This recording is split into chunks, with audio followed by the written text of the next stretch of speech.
अस्सलामुअलैकुम वरहमतुल्लाह। स्टूडेंट्स, उम्मीद है आप सब लोग खैरियत से होंगे। चलते हैं हम लोग अपने वीक क्या कहते हैं 15 की तरफ और देखते हैं कि हम लोगों ने इस वीक कौन कौन से टॉपिक्स करने हैं और टास्क करने हैं। उससे पहले जो है क्या कहते हैं पिछले वीक हम लोगों ने मैक्रोस देखे थे और कैसे देखा था हम लोगों ने कि उसको डिक्लेयर कैसे करते हैं और उसकी डेफिनेशन क्या है प्रोग्राम के अंदर, उसको हम कैसे डिफ़ाइन करते हैं, कैसे कॉल करते हैं। उसके बाद कुछ एग्जांपल्स देखी थी। ठीक है, अच्छा, अब हम लोग चलते हैं अपने वीक 15 की तरफ। तो वीक 15 की आउटलाइन ये है कि इस वीक के अंदर हम लोग जो है रिकर्जन को देखेंगे कि असम्बली के अंदर रिकर्जन कैसे की जाती है। ठीक है, तो ये जो चीज़ है रिकर्जन, इसको हम क्या कहते हैं स्टैक के थ्रू परफॉर्म करेंगे। ठीक है, समझेंगे। और उसके बाद इसके अंदर जो है एसपी पॉइंटर जो है हमारे पास स्टैक पॉइंटर, उसका काफ़ी रोल है, तो उसको देखेंगे। उसके बाद उसको कैसे इम्प्लीमेंट करते हैं हम लोग असेंबली लैंग्वेज के अंदर।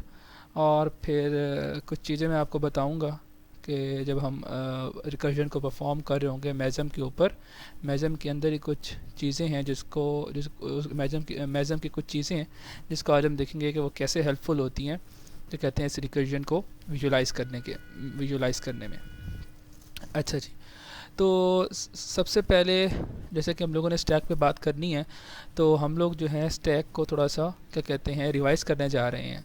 ठीक है, अच्छा अच्छा जी, तो इसके अंदर जो है मैं आपको बताने ये चाह रहा था कि एक हम सिंपल सी बात करते हैं कि यहाँ पे डायग्राम के अंदर ना ये आपको जो 10 नज़र आ रहा है 1 से लेकर 10, तो बेसिकली हम ये कह रहे हैं कि if we place 10 plates on each other as in the following diagram, the result can be called a stack। तो बेसिकली हम एज्यूम ये करते हैं कि हम लोगों ने जो है 10 प्लेट्स को एक दूसरे के ऊपर रखा है और उनकी काइंड ऑफ शेप जो है इस तरह की बन गई है। तो जो सबसे बॉटम पे थी वो हमने पहले रखी थी, तो उसके ऊपर फिर दूसरी प्लेट, फिर तीसरी प्लेट, फिर चौथी प्लेट। ठीक है, अच्छा, तो क्या कहते हैं इस तरह रखते रखते, अच्छा, तो इस तरह क्या हो गया, ये जो है इसको हम कहते हैं ये स्टैक हो गया। ठीक है, अच्छा, while it might be possible to remove a dish from the middle of the stack।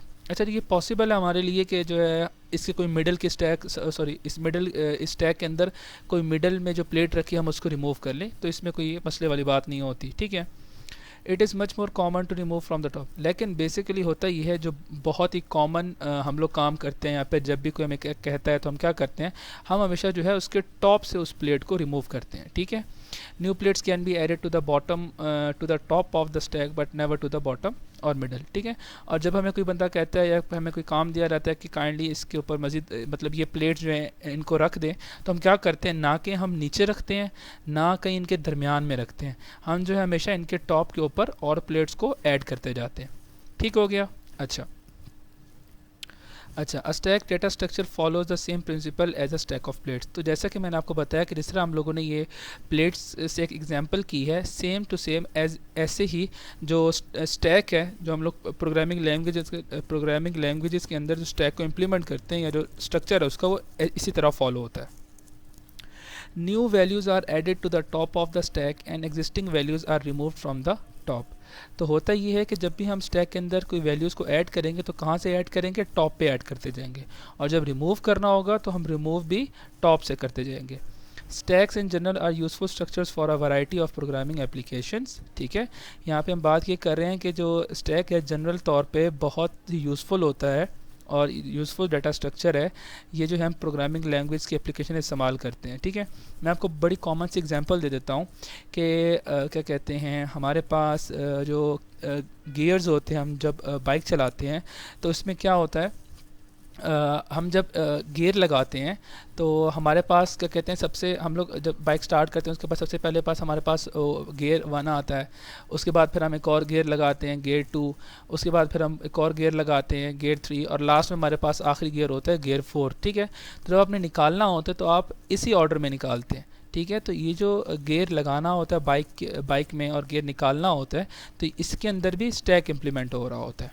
ठीक है, ये बहुत ही कॉमन एग्जाम्पल थी, ये प्रोग्रामिंग लैंग्वेज हट के थी। लेकिन अगर आप सपोज़ कि कोई गेमिंग की तरफ जा रहे हैं और वहाँ पे गेम से कोई ऐप बना रहे हैं, तो वहाँ पे अगर आप जब करेंगे तो आपको इस चीज़ को फॉलो करना पड़ेगा। अच्छा, and then can easily be implemented using object oriented programming methods. जिस तरह मैंने आपको बताया कि आप कोई गेम बना रहे हैं तो वहाँ पे जब आप मेथड्स बनाएंगे, डिफरेंट ऑब्जेक्ट्स बनाएंगे, तो वहाँ पे आप इसी को इम्प्लीमेंट करेंगे। अच्छा, a stack is also called a LIFO structure, last in first out. ठीक है, हम लोग मतलब पढ़ चुके हैं कि भाई स्टैक को हम लीफो भी कहते हैं कि लास्ट इन फर्स्ट आउट, जो भी सबसे लास्ट में आता है और सबसे पहले ही हम उसको आउट करते हैं। ठीक है, because the last value put into the stack is always the first value taken out. ठीक है, ये वही वाली बात हो गई। अच्छा, अब हम चलते हैं आगे। ठीक हो गया। अच्छा, अभी जो मैं आपको एग्जांपल कराने जा रहा हूँ स्टैक के हवाले से, इसमें जो है मैंने जो है 32 बिट मोड को लिया है। ठीक है, तो इसमें कोई प्रॉब्लम वाली बात नहीं है, मैं आपको बताता सारा कुछ एक्सप्लेन कर देता हूँ। अच्छा, रन टाइम स्टैक के बारे में हम बात कर रहे हैं। The run time stack is a memory array managed directly by the CPU using the ESP extended stack pointer register known as the stack pointer register. ठीक है, अब जब हम रन टाइम स्टैक की बात कर रहे हैं, ठीक है, तो उसमें बेसिकली होता क्या है कि ये मेमोरी है जो कि मेमोरी एरे है जो कि मैनेज होती है डायरेक्टली CPU की तरफ से, और इसके साथ इसको मैनिपुलेट करने के लिए जो हम काम करते हैं वो हमारे पास किससे हम लोग करते हैं, ESP से करते हैं, और ESP को हम लोग बोलते हैं एक्सटेंडेड स्टैक पॉइंटर। ठीक है, और अगर हम 32 बिट में 32 में की बात हो रही है तो ESP होगा, और अगर 16 की बात हो रही है तो हम लोग इसे खाली SP मतलब स्टैक पॉइंटर कहेंगे। ठीक है, in 32-bit mode, ESP register holds a 32-bit offset into some location on the stack। ठीक हो गया। अच्छा, और we rarely manipulate ESP directly, instead it is indirectly modified by the instructions such as call, return, push, pop। यहाँ पे हम बात ये कर रहे हैं कि जब भी हम जब कोई काम कर रहे होते हैं, रन टाइम पे कोई मेमोरी एलोकेट कर रहे होते हैं, ठीक है, तो वहाँ पे होता ये है कि हम लोग खुद जाके ESP को नहीं छेड़ते, हम खुद जाके ESP की वैल्यू को चेंज नहीं करते। होता ये है कि जब हम कॉल का फंक्शन यूज़ करते हैं या फिर रिटर्न कॉल या फिर रिटर्न यूज़ करते हैं या पुश और पॉप करते हैं, तो इसके बैक एंड पे यही ESP कॉल हो रहा होता है, इसी की मदद से स्टैक के अंदर सारे जो क्या कहते हैं वैल्यूज़ होती हैं ना, वो ऐड और या फिर पॉप हो रही होती हैं। ठीक है, स्टैक के अंदर वैल्यूज़ ऐड हो रही होती हैं या फिर इसका हम कह सकते हैं सब्ट्रैक्ट हो रही होती हैं, रिमूव हो रही होती हैं। ESP always point to the last value to be added और pushed on the top of stack. तो बेसिकली ESP अब क्या यहाँ पे होता है, ESP हमेशा जो है उस वैल्यू को पॉइंट करता है जो कि लास्ट में ऐड होती है।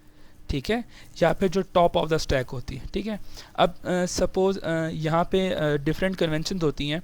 कहीं कहीं जगह पे होता ये है कि हम स्टैक को जो है ऐसे लेते हैं, जैसे अभी मैंने आपको गियर की एग्जांपल दी, तो उसमें जिससे या फिर अभी हमने कहते हैं प्लेट्स की एग्जांपल ली, तो उसमें हुआ क्या था कि हम लोगों ने सबसे पहली प्लेट नीचे रखी थी, उसके बाद फिर एक और प्लेट रखी थी और फिर एक और प्लेट रखी थी। ठीक है, अगर मैं इस हिसाब से चलूँगा तो जो मेरा स्टैक पॉइंटर होगा, ESP होगा एक्सटेंडेड स्टैक पॉइंटर, वो बेसिकली सपोज लास्ट में ये है तो इसको पॉइंट कर रहा होगा। ठीक है, लेकिन अगर मैं सपोज़ कह देता हूँ कि मेरा जो स्टैक है ना वो इस सेंस में है, ठीक है, कि सबसे पहले मैंने यहाँ पे पुट किया और उसके बाद मैंने यहाँ पे पुट किया और उसके बाद मैंने यहाँ पे एक नंबर को पुट किया, मतलब मैं ये बात कर रहा हूँ मेमोरी के हवाले से, तब जो मेरा ESP होगा वो इधर पॉइंट करूँगा। देखें, पॉइंट दोनों टाइम 3 को कर रहा होगा, बट इसमें यह है कि हम इसमें डाउनवर्ड मूव्स कर रहे हैं और इसमें जो है वो हम अपवर्ड मूव कर रहे हैं। ठीक है, बस आप लोगों ने ये बात ख्याल रखनी है कि ESP हमेशा किसको पॉइंट करेगा, ये हमेशा पॉइंट करेगा जो कि लास्ट वैल्यू को हमने ऐड किया या फिर हमने पुश किया,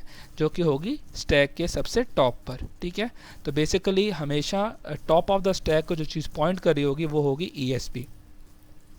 अच्छा, to demonstrate let's begin with a stack containing one value. ठीक है, in this fig the ESP contains hexadecimal this the offset of the most recently pushed value this in our diagram the top of the stack moves downward when the stack pointer decreases in value। अच्छा, तो अभी जो हम ये वाली example देखने जा रहे हैं, इस एग्जांपल के अंदर हो क्या रहा है कि जब भी हम पुश करेंगे तो हमारा जो ESP है वो डाउनवर्ड की तरफ मूव करेगा, और ये हमारा ऑफसेट था और सबसे पहले हमने जो इसमें वैल्यू पुश की है वो ये चीज़ वैल्यू पुश की है। ठीक है, और यहाँ पे भी बात कर रहा है the top of the stacks move downward. ठीक है, तो जिसमें दो बातें मैंने आपको बताई थी, उसमें से ये वाली बात को हम फॉलो कर रहे हैं। ठीक है, each stack location in the figure contains 32 bits which in case when a program is running in 32 bit। तो बेसिकली जैसे मैंने आपको पहले बताया था कि जो अभी हम बात करने जा रहे हैं हम 32 बिट के ऊपर 32 बिट मोड पे बात कर रहे हैं। ठीक है, अच्छा जी, अच्छा जी, अब हम आ जाते हैं पुश ऑपरेशन के ऊपर और इसके बाद हमारा आएगा क्या कहते हैं पॉप ऑपरेशन। अच्छा, तो स्टूडेंट्स क्या कहते हैं हम लोग जो है नेक्स्ट क्लिप के अंदर जो है पुश ऑपरेशंस और जो है पॉप ऑपरेशन को देखते हैं। तो मिलते हैं नेक्स्ट क्लिप के अंदर।